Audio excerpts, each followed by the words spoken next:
Hi, I'm Rob with RS Sim Racing and Motorsports, and today I'm going to look into a question that I haven't seen answered before or looked into, maybe because at first glance it seems a little bit obvious, but I think it's worth looking into. So, that question is playing a sim racing game easier on a racing wheel than on a game controller? In this case, the PS4 controller. I'm playing on PS4. Is it, it's a sim racing game. You're simulate, you're doing racing. The steering wheel and pedal set that's the tool that you'd use for racing a car.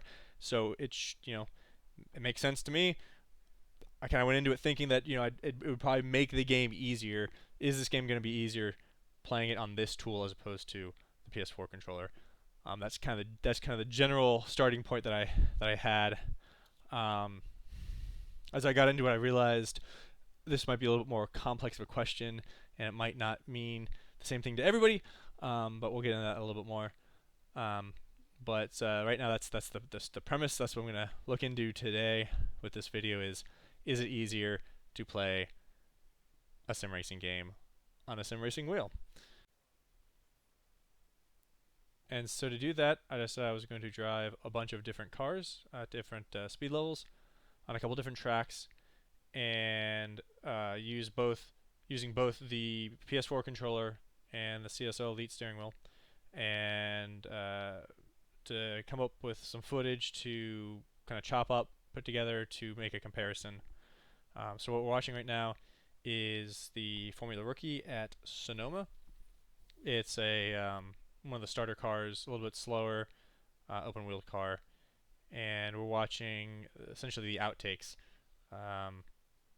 the off-road excursions, the spins, the difficulties. We'll watch it on the PS4 controller, then we'll watch it on the CSL Elite, and then once we do that, we'll put both of them together for the fastest lap in a split screen format, so you can see both laps at the same time and how it plays out on each controller.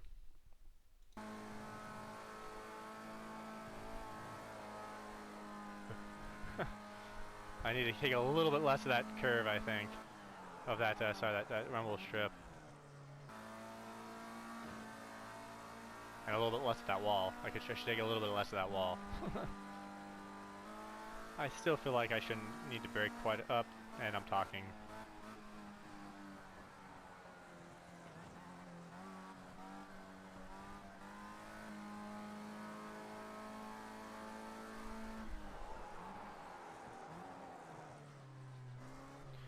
Burn up the tires into the hairpin. That was another challenge. And that was just all me. That was poor judgment right there. Managed to stay out of the wall though. Again, that was probably more driver error than the tool the driver was using.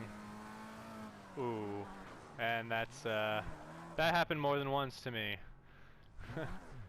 on the first time around, and I'm stuck.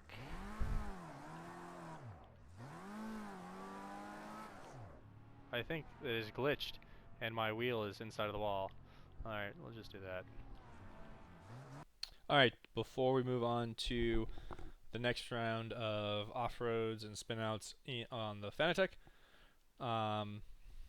I figured I'd put up a quick freeze frame of the lap times from the PS4 controller.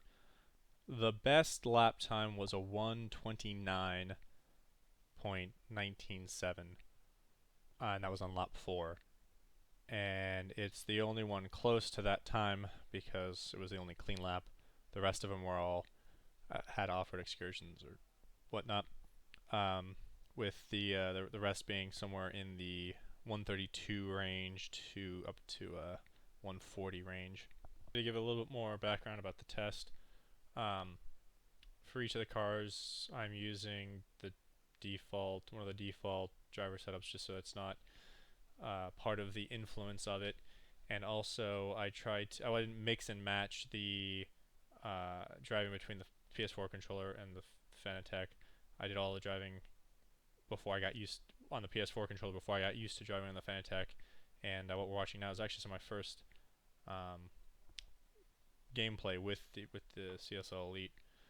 That being said, I did get a little bit of a warm up on the first attempt to make the to record the practice session.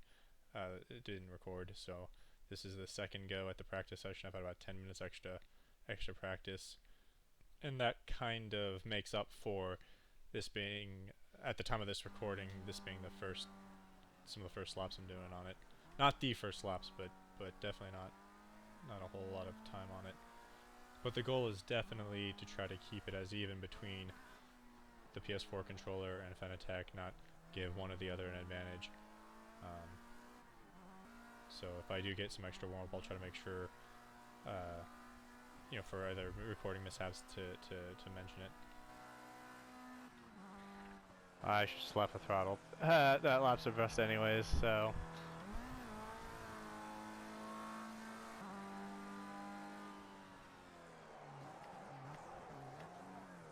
Yep.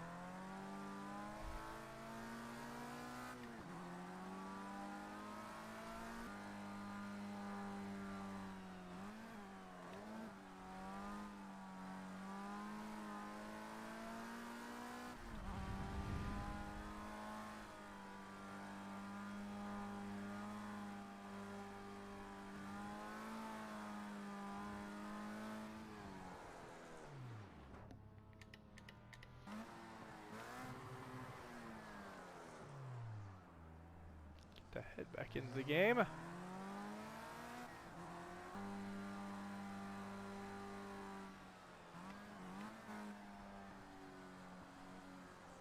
Man, I don't even know what happened there.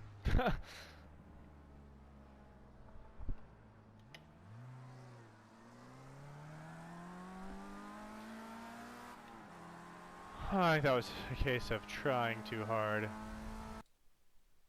Here are the lap times I set on the racing wheel. The fastest one is a 128.279 with two more kind of close, 129.3 and a 130.19. There's only really one truly clean lap, and that was the out lap, so it's not even on the board. But those 3 laps were essentially clean, with just minor off-road excursions where I was still in control of the car. So set by the standard, held to the standard of the clean lap on the PS4 control. They were definitely clean laps. You're watching a split screen of the fastest laps I set on both the PS4 controller and the racing wheel. I've set them up as a split screen so that you could make a comparison in real time of how each handles. While you're watching the split screen, I'm going to talk about the conclusions I've come to, and the biggest realization is that it's really 2 different questions here. Is it easier to play a racing video game on one controller or the other, or is it easier to play a racing simulator on the one or the other? And the distinction here is game or simulator. If you are a video gamer and you're playing the game because you like racing games, then it's going to be easier to play it on the PS4 controller. And then if you are a car enthusiast or a driving enthusiast, then it's going to be easier to play it on the racing wheel. Really, it's going to be a must to play it on the racing wheel, because it's about, if you're doing it as a driver enthusiast, then it's about the control of the car, and that's where the racing wheel really makes it easier, is it gives you deeper, more control over the car. But before I get into that, I'm gonna, I guess, introduce the next pair of cars. I thought it would be interesting to, in each video, juxtapose a slow car of one type and a fast car of another type. And so next we're watching the Formula A Project Cars 2's version of a Formula 1 car at Spa. I'm going to briefly explain why I say that it's easier to play the game on the PS4 controller than the racing wheel. And essentially it's between the settings you can adjust in the controller to get the feel better, and the assists that you can use, such as steering assist, braking assist. the game gives you ways to make it easier to play on the controller that's not really meant to be used on the racing wheel. And if you fully employ them, then it just makes the game just a little bit easier. In these videos, I didn't. The only one I used was opposite lock, which helps with spins. If you're like on the edge of spinning, it'll kind of bring it back the other way. But that's not really the focus of the video, and I think it's not really the nature of the question I was really trying to ask, which is it easier to control the car? And that is definitely yes, with one exception, and that's the pedals, but I'll get back to that later. Definitely yes, easier to control the car, put the car where you want it on the track, adjust your position, even in a straight line. If you realize you're on the wrong side of the track, it's easier to transition to the other side. If you realize you haven't turned in enough at the beginning of a corner, you can ease in more steering input. Conversely, you can ease it out if you realize you might have been a little bit too aggressive. On corners that are decreasing radius and you need a lighter input and then more input, or the opposite, those kind of things are all up to you, and you can do that in the same way you do that in an actual car. And so it's easier to control the car, but that also means it's all on you now too, so it makes the game harder, right? So you're trying to simulate doing a difficult thing. Racing is difficult. It's not easy. That's why we're interested in this game to begin with. And so the controller, using the wheel as the controller, is easier to get that challenge than the actual simulator challenge of how do I race the car, how do I put it in the right spot, how do I use the right amount of turn in, too aggressive on the steering, it causes an error, not aggressive enough, the feel for it. Those are all things that you have to learn and add an extra challenge to the game to make it harder, but that's why you want to play the game. And so it's easier to do that with the controller. So I think it's definitely the easier controller to use if you want the simulator experience. Obviously, it's the only controller to use if you want the simulator experience. But it's easier to control the car, with the exception of the pedals. I think unless you get a high-grade load cell pedal, you're probably not going to get the same feel, and for trying to, because it'll be based on, if it's not a load cell, my understanding is that it's always based on position. It's a position sensor in the pedals, and I feel like your pointer fingers are easier to already kind of know positions. That's already kind of how your muscle memory works with those. So it's easier to flush out the fine movements in your fingers to get the right, a gentler squeeze and stop at a certain point, that kind of thing. Whereas with the pedals, your ankle is more about pressure, especially if you've driven a car. You know that brake pedal is about how much pressure you're applying to it, and so trying to turn that into a position just isn't very easy to do. And after many more hours of play than when this videos were filmed, I still sometimes have a hard time trying to get that right brake amount to get the most out of the brakes without exceeding it and locking it up. Or under braking can leave a lot of brake on the table, and then you have to push your brake points back and stuff like that. So trying to get that just down right is still a little bit trickier. I think I might have actually been a little better at it with the triggers. That about sums it up. Thanks for watching, and keep a lookout for the rest of the split screen footage from the other cars I used when running the test.